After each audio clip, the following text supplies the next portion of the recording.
O governo brasileiro lançou para consulta pública uma taxonomia sustentável. Muita gente pergunta o que é isso, esse nome aí, que ninguém está acostumado ainda com isso.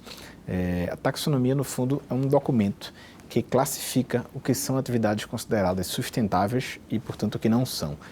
Quem fez a primeira grande taxonomia de referência foi a União Europeia, já há alguns anos atrás. Foi um processo que levou anos de preparação, cerca de 6 anos lá para eles construírem essa taxonomia.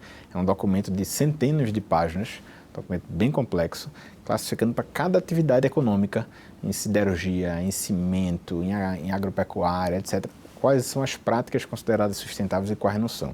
Por que isso é relevante? Por que ter esse dicionário, esse glossário de sustentabilidade é relevante? Porque a partir da taxonomia, a gente consegue, primeiro, evitar o chamado greenwashing, né? A pessoa ou a empresa dizer que está fazendo atividade sustentável e, na verdade, não está. E aquilo ser um puro marketing vazio.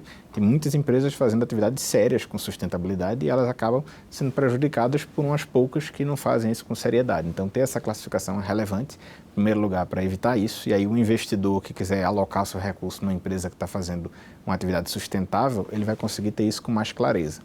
E a partir disso, a partir dessa classificação, a gente consegue também ter regras do poder público ou regras estabelecidas por órgãos reguladores como o Banco Central, CVM, SUSEP e Previc, para definir que tipos de linhas de crédito, de financiamento, de alocação de recursos do mercado de capital poderia preferencialmente ir para atividades sustentáveis ou não. Hoje, até para definir, se o cara definir uma linha de crédito com a taxa de juros especial para atividades sustentáveis, a gente não tem essa classificação tão claramente colocada e acaba ficando meio aberto. Tem sempre uma zona cinzenta, porque algumas atividades claramente são, algumas claramente não são, e uma zona cinzenta grande, né?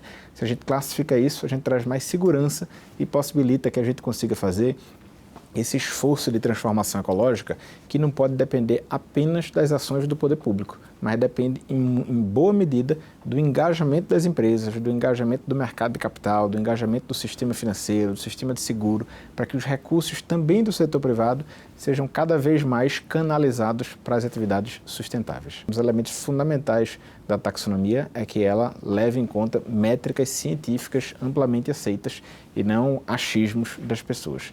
Outro elemento importante de realçar da taxonomia brasileira que está em desenvolvimento é que a taxonomia de vários outros países é uma taxonomia que eles chamam de verde.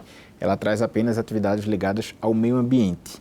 E alguns países latino-americanos, e o Brasil também está fazendo isso, traz uma taxonomia que a gente chama de sustentável, que inclui não só atividades verdes, mas também atividades que têm impactos sociais.